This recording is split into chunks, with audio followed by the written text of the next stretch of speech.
जो समझो ब्रेक पे जाने से पहले श्री भूपेंद्र चौधरी जी यहाँ पर आ गए हैं फास्टेस्ट फिंगर फर्स्ट खेलने के बाद। तो हॉट सीट पर आपका बहुत बहुत स्वागत है भूपेंद्र चौधरी जी। ये एक देखिए एनजीओ में प्रोग्राम एग्जीक्यूटिव हैं, सही कह रहा हूँ मैं भाई साहब? जी सर जी। और ये खुरई मध्य प्रदेश से हैं और बहुत बहुत स्वागत आपका। धन्यवाद सर। आप जब उस साइड देखते थे तो मुझे भी देखते थे कि वैसे बायकॉट करके किसी और को देखते रहते थे। कई बार ऐसा लगा कि हमारी आई कांटेक्ट हुआ है, मुझे ऐसा लगा। नहीं सर, आप सही कह रहे हैं, हमारा आई कांटेक्ट आप ही के साथ था। जी सर। आपको क्या लगा कि हम आपके पीछे बैठे देख रहे हैं लोगों को? जी सर। नहीं, उनको भी देख रहे थे। नहीं सर, आप तो देखेंगे सभी को, लेकिन इन सभी में मैं मतलब माइनट सेकंड के लिए मैं भी आ गया था कि नहीं आ गया था ये जानना चाह रहा हूँ। क्योंकि वहाँ सब लोग इतनी दूर से आए हैं, सभी आस लेके ही आए हैं कि द ग्रेट बिग बी सबको देखें, सबसे बात करें। क्यों पूछ रहे हैं ये?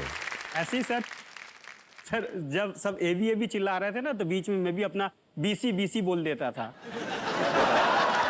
वही बीसी बोल के मैंने कहा बच्चे को बता दूं कि लिपसिंग तक बीसी भी हो रहा है।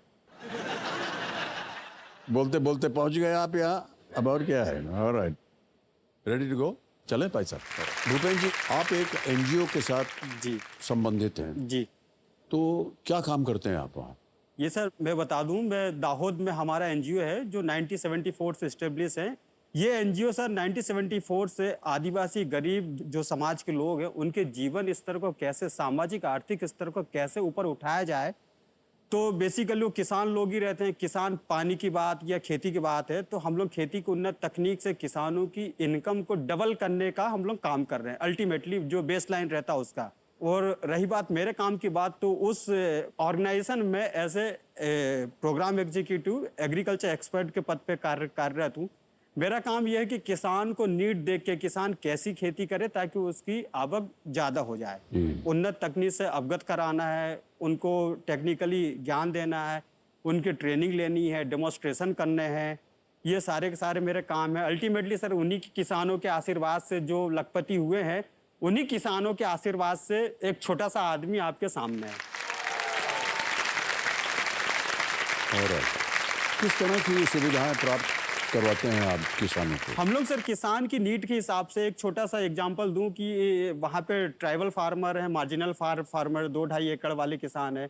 तो अगर सोलो क्रॉप करेंगे, कोई एक क्रॉप करेंगे थ्रू आउट द ईयर, तो उनको जो इनकम मिलनी चाहिए वो इनकम नहीं मिलती है। भाई 1 एकड़ का किसान है, पूरे में अगर सीरियल ही करेगा तो वो कुछ कम अमाउंट आएगा। उसके साथ में हम उनको बोलते हैं कि आप जमीन के सर्टेन एरिया में आप सीरियल लगाइए तो आपका गुजर बसर हो जाए, और सर्टेन एरिया में आप कैश क्रॉप लगाइए, वेजिटेबल है, फ्लोरिकल्चर है, डेयरी है, गॉटरी है। ये अलग अलग टाइप के किसान के हिसाब से हमारे ऑर्गेनाइजेशन के प्रोटोटाइप बने हैं, तो उन प्रोटोटाइप को हम लोग फॉलो कराते हैं सर। ओहो, ऑलराइट भूपेंद्र जी, बहुत बहुत धन्यवाद आपका।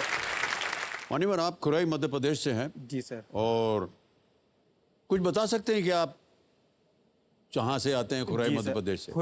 खुरई सर सागर जिले का मध्य प्रदेश तहसील है। और सर खुरई में 2-3 चीज़ें काफ़ी फेमस हैं। एक तो वहाँ का एग्रीकल्चर इम्प्लीमेंट काफ़ी अच्छे बनते हैं और देश में काफ़ी नाम है। दूसरा, वहाँ पे गेहूँ, सरबती गेहूँ की पैदावार होती है, काफ़ी अच्छी होती है। इसके बाद वहाँ पे एक डोहला करके जगह है, डोहला मंदिर है, वो काफ़ी फेमस होता है। और वहाँ पे हर साल मकर संक्रांति पे डोला महोत्सव होता है। वहाँ का फेमस है एक भूपेंद्र चौधरी जो आपके सामने बैठे हैं। एक चीज़ और सर, हमारी कॉन्स्टिट्यूंसी से वहाँ के जो मिनिस्टर हैं, जो एमएलए हैं खुरई से, वो है भूपेंद्र सिंह, वो मिनिस्टर हैं। तो खुरई में सिर्फ 2 ही भूपेंद्र फेमस है, एक वो तो बहुत ज़्यादा फेमस है और उनसे थोड़ा सा कम हम फेमस है। ऑलराइट, 10 प्रश्नों का सही उत्तर हो गया, 3 लाख। सर एक पर्सनल क्वेश्चन था। जैसे मेरे कॉलेज में, मतलब यूजी के टाइम पे बात कर रहा, एक तो एग्रीकल्चर में लड़कियां रहती नहीं है, अब तो जाने लगी हैं। लेकिन हम लोग जब मतलब 2004-05 की बैच में हमने जब एडमिशन लिया था, उस टाइम पे 5-6 लड़कियां थी सर गिनती की क्लास में, और लड़के बहुत सारे, मतलब एक के पीछे 10 टाइप का था, है ना सर।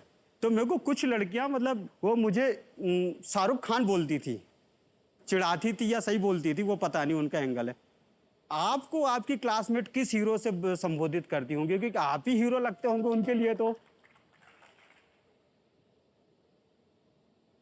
सर पहली बात तो यह है कि हम जिस स्कूल में हम शिक्षा प्राप्त करते थे वहाँ पुरुष होते थे, महिलाएं होती नहीं थी। ओहो।